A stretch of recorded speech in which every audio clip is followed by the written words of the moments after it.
E é justamente isso que nós queremos entender. O que pode acontecer com esse decreto de Lula, e por isso a gente recebe a advogada e mestre em Direito Constitucional, doutora Luana Ruiz, mais uma vez conosco aqui no Bom Dia Agronegócio. Doutora Luana, seja bem-vinda, bom dia. O quanto lhe preocupa esse decreto do presidente Lula, que, segundo o deputado Alceu Moreira, passou dos limites com essa movimentação. Bom dia. Bom dia, Carla. Um muito bom dia a todos que acompanham Notícias Agrícolas. E, como sempre, o meu muito obrigada para o Notícias Agrícolas e toda a equipe que nos abre essa oportunidade de estarmos aqui trazendo algumas informações para o agro, para o homem do campo, o homem que está lá na base e muitas vezes tem certas dificuldades de entender o que está acontecendo, uma linguagem mais conturbada, e também para nós trazermos uma informação mais limpa, neutra, porque hoje nós temos uma imprensa com as informações, a forma de trazer essas informações bastante questionável. Então eu agradeço Notícias Agrícolas por mais esta oportunidade. E nós estamos aqui falando do poder de polícia da FUNAI. Eu queria só fazer um parênteses, um paralelo, para nós tentarmos entender de uma outra forma sobre a questão do poder de polícia da FUNAI. Lá no ano de 2019, nós tínhamos como presidente da República o presidente Bolsonaro. E nós tivemos como ministra da Agricultura a ministra Tereza Cristina. Naquela oportunidade, foi muito criticado ter colocado a ministra Tereza Cristina como ministra da Agricultura, chamando-a de ruralista, chamando-a de parcial. Depois, naquela mesma época, eu tive a oportunidade de assumir uma cadeira no Ministério da Agricultura como secretária adjunta na Secretaria Especial de Assuntos Fundiários. Era, na época, a secretaria que trataria da questão de demarcação de terras indígenas. E eu respondi 3 processos éticos promovidos pelo Ministério Público Federal, dizendo que como poderia colocar uma produtora rural, advogada que defende os produtores rurais nas questões de conflitos indígenas, colocar essa pessoa, que no caso era eu, atuava nesse cargo, como poderiam me colocar ali, que isso seria uma total imparcialidade. Respondi os 3 processos éticos, fui absolvida em todos, me foi garantida a permanência no cargo. E hoje nós estamos aí neste atual governo que cria o Ministério dos Povos Indígenas e dá a caneta da demarcação para uma indígena, que é hoje a ministra dos povos indígenas. Nós temos diversos indígenas hoje ocupando os mais altos cargos dentro, tanto do Ministério dos Povos Indígenas como da própria FUNAI. Então, aqueles argumentos de parcialidade que em 2019 no governo Bolsonaro recaíram sobre a ministra Tereza Cristina, sobre a minha pessoa, hoje não se aplicam mais aos indígenas que estão com a caneta da demarcação nas mãos? Esse é o primeiro questionamento que eu trago para nós falarmos um pouco sobre o poder de polícia dos técnicos em indigenismo, né? Que é um cargo que foi criado também recentemente, que são os técnicos que atuam dentro da FUNAI. Essas pessoas são especialistas em indigenismo, e aí eu já quero trazer um outro questionamento, né? Os ismos da vida. Então, nós estamos falando em indigenismo, e aí nós temos toda uma carga ideológica em volta do termo. São essas pessoas, os técnicos em indigenismo, que terão agora o poder de polícia que foi regulamentado por este decreto do presidente da República. E se nós observarmos o decreto, lá está escrito que essas pessoas poderão cercear o direito de ir e vir de terceiros em terras indígenas, poderão embargar as atividades econômicas praticadas em terras indígenas, poderão inclusive apreender implementos agrícolas e até vir a destruí-los. Até aí, nós podemos pensar que seria nobre a função de pessoas imbuídos do poder de garantir a preservação dos direitos dos indígenas. Mas tem uma questão que não quer calar. Afinal de contas, o que são terras indígenas? Então, nós temos o poder de polícia na mão de técnicos do indigenismo, a desenvolver esse poder de polícia nas terras indígenas em um momento político e jurídico que o Brasil ainda não nos disse o que são as terras indígenas. Afinal, as terras indígenas são aquelas que já foram demarcadas, homologadas, que já estão em posse das comunidades indígenas, áreas sobre as quais não recai mais nenhum questionamento jurídico, ou terras indígenas serão consideradas todas aquelas reivindicadas por indígenas. Porque nós temos hoje 14% do território nacional que já estão impactados por demarcações, mas nós podemos chegar a quase 30% do território nacional, porque nós temos no forno da FUNAI, a batata assando, né, a batata do agro assando no forno da FUNAI, centenas de processos de áreas reivindicadas pelos indígenas, que são propriedades privadas. E a pergunta que eu faço: as nossas propriedades privadas, legais, legítimas, tituladas, reivindicadas por indígenas, vão ser consideradas como terras indígenas para aplicação desse decreto que cria o poder de polícia para os agentes do indigenismo dentro dos quadros da FUNAI? Se a resposta for não, nós teremos um mínimo de segurança jurídica e essas pessoas poderão atuar naquelas áreas que são terras indígenas consolidadas.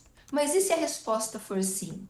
Significaria dizer que nós teremos agentes da FUNAI, e aí eu quero saber qual é a garantia de imparcialidade de uma pessoa que tem vocação para se formar em agente do indigenismo, para ter o poder de polícia. Existe imparcialidade, será, na atuação deste profissional? E se a resposta for sim, ele poderá embargar as nossas áreas, as nossas atividades agropecuárias, poderá impedir, inclusive, o nosso acesso, porque considerará que as nossas propriedades são terras indígenas, a apreender os nossos implementos e vir, inclusive, a destruí-los. Este é o X da questão. Não puramente criar o poder de polícia para os agentes do indigenismo dentro da FUNAI, mas uma insegurança jurídica de onde poderiam esses agentes desenvolver essa atividade, desenvolver esse poder de polícia.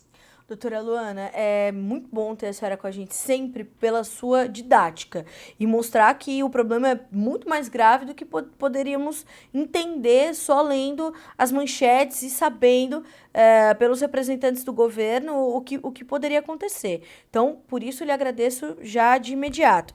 Agora, doutora Luana, o quanto disso é inconstitucional e o quanto disso pode ser rapidamente revertido para que nós não tenhamos principalmente essa perda dessas propriedades privadas, que também é um direito constitucional, como a senhora já explicou aqui mais de uma vez, o quanto disso ameaça, portanto, esse direito à propriedade privada e o quanto nós podemos, ou qual é o espaço que isso tem para ser revertido. Bom, o que ameaça a questão da propriedade privada é justamente essa interpretação de o que são terras indígenas. Agora, além de tudo isso, além do risco para o agro, para o produtor rural, nós temos uma segunda vertente, nós temos a questão da competência. A Constituição Federal, ela define as competências dos poderes da União: executivo, legislativo e judiciário, e estaria fora do escopo dos poderes do poder executivo tratar do poder de polícia, seria uma atribuição do poder legislativo. E uma segunda colocação técnica em relação à usurpação de poderes por conta deste decreto do presidente da República seria justamente a falta de balanço, de contraponto. Nós temos um ato unilateral, uma canetada do presidente da República, por isso que nem tudo pode ser tratado via decreto presidencial, e seria cabível e necessário ser submetido a um processo legislativo, onde nós ali temos, de fato, a democracia, ali nós temos um processo efetivamente democrático, os parlamentares que representam a sociedade como um todo, participando desse debate para a construção de forma equilibrada, coerente, racional e imparcial do tratamento do poder de polícia.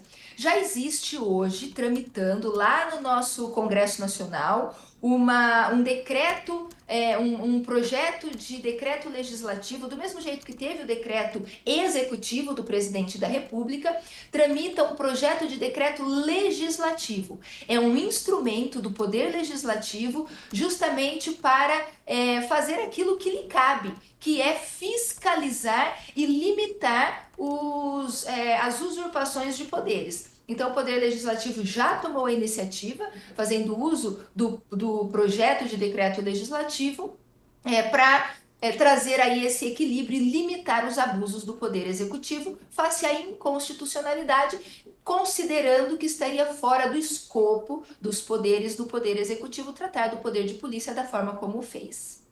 Bom, a senhora imagina que, de fato, todas essas medidas que imediatamente foram tomadas, então logo esse decreto foi anunciado, elas têm, portanto, força para seguir adiante, há espaço para que isso aconteça. E eu queria destacar também um outro ponto que aconteceu essa semana, doutora Luana, que acho que é importante a gente trazer para o debate, que foi a presença dos povos indígenas na reunião da Frente Parlamentar da Agropecuária nessa semana, pedindo suporte, apoio e estímulo da frente para que eles possam avançar com os processos produtivos, né, nas suas terras, tenham mais dignidade, tenham progresso, tenham desenvolvimento, ao passo em que a gente vê o governo querendo ali limitar esses povos, essas populações, esses representantes a viverem ali num cárcere histórico que não faz mais sentido.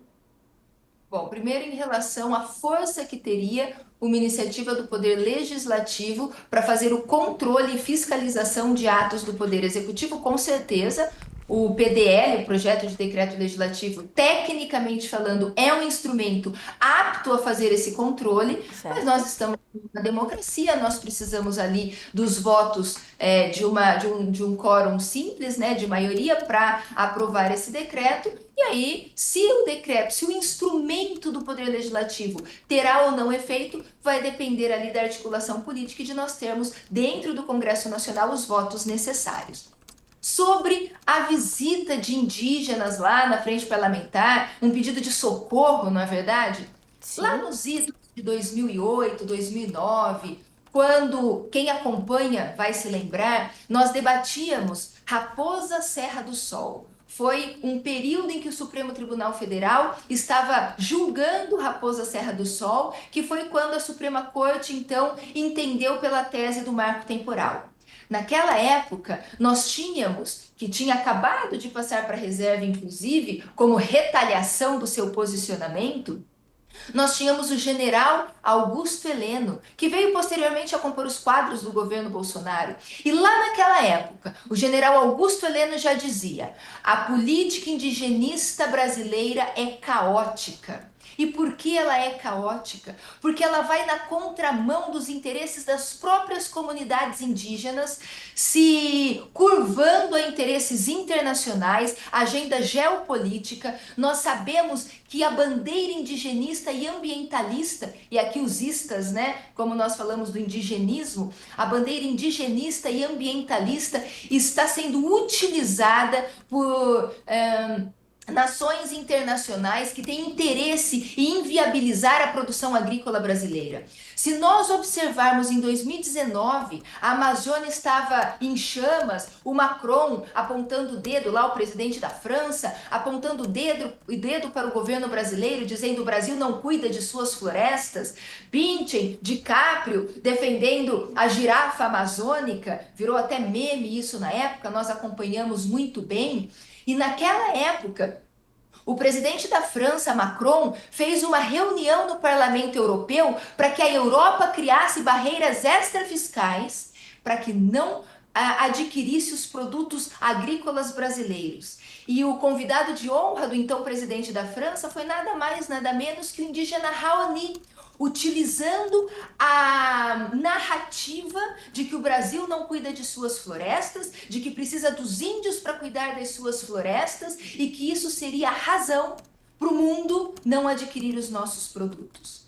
quando estourou a guerra na Ucrânia, a primeira coisa que o então presidente Bolsonaro fez foi conversar com o Putin lá na Rússia. Por quê? Porque o Brasil depende da importação de fertilizantes. E essa dependência de importação de fertilizantes é artificial, porque nós temos no Brasil reservas minerais suficientes para produzirmos fertilizantes e para virmos a ser independentes dessas importações. E por que não conseguimos fazer? Porque existem as terras indígenas, porque existe a proteção ambiental, existem as agendas ambientalistas, e essas bandeiras estão garantindo interesses internacionais. A agenda não é indígena, não é ambiental, a agenda é geopolítica. Por isso que nós vemos hoje indígenas revoltados, sendo usados, tendo a sua dignidade tolhida, sendo impedidos de explorar economicamente as terras que foram demarcadas para eles, para viverem eternamente à mercê de ONGs, de cestas básicas, sendo presas fáceis para esses interesses. Entendo que essa ida das comunidades indígenas à frente parlamentar com um pedido de socorro seria um chamado: ouçam a nossa voz, porque não é uníssona. No seio das mais de 200 comunidades indígenas que nós temos no Brasil, a tese de que terra quanto mais melhor. Os índios precisam muito mais do que terra, precisam de políticas públicas sérias. Não fosse isso, os Yanomamis, com quase 10 milhões de hectares, não estariam morrendo por inanição. E os indígenas lá da Raposa Serra do Sol, 1.700.000 hectares para 19 mil indígenas, não estariam muitos deles pegando comida nos lixões da capital Boa Vista, à mercê, mais uma vez, da relativização de sua dignidade. Então, entendo que isso é um grito de socorro e uma libertação dessas vozes indígenas do sufocamento das ONGs e dos interesses outros, que não do seu desenvolvimento. Doutora Luana, quero muito lhe agradecer mais uma vez por aceitar o nosso convite e estar conosco. Embora o nosso tempo já esteja se encerrando, nós estaremos muito próximas, né, para acompanhar juntas essa situação, como é que vai se desdobrar essa condição desse decreto e como é que essas vozes vão ter talvez outro espaço a partir desse ponto, né, a partir do momento em que vão pedir esse socorro, portanto, aos parlamentares da FPA. Acho que isso é um momento histórico, isso é muito importante para libertar essas pessoas desse cárcere, né, como a gente falou, histórico. Isso precisa acontecer. Quero mais uma vez lhe agradecer, colocar o Notícias Agrícolas à disposição e juntas vamos acompanhar os desdobramentos dessas duas situações e tenho certeza que a senhora tem muito a agregar, a senhora tem participado desses debates ativamente e de perto, então muito obrigada mais uma vez. Mais uma vez eu agradeço, e só uma mensagem: em 2002, a minha mãe, Roseli Ruiz, aqui do Mato Grosso do Sul, com a fazenda invadida, criou uma ONG chamada Recovê, há um quarto de século atrás. E Recovê em Guarani significa conviver, viver com você. Índios e produtores vítimas de políticas irresponsáveis. E talvez nós estejamos dando o primeiro passo para estarmos índios e produtores juntos, de mãos dadas, lutando para acabar com essa questão no Brasil. Amém, que assim seja. E a sua mãe é realmente um exemplo quando o assunto são essas questões indígenas. A sua mãe é uma referência do que viveu por décadas, né? E ainda vive. Então, essa iniciativa é, sem dúvida, mais do que louvável. Doutora Luana, muito obrigada mais uma vez. Uma ótima sexta-feira para a senhora. Conte sempre conosco. Muito obrigada.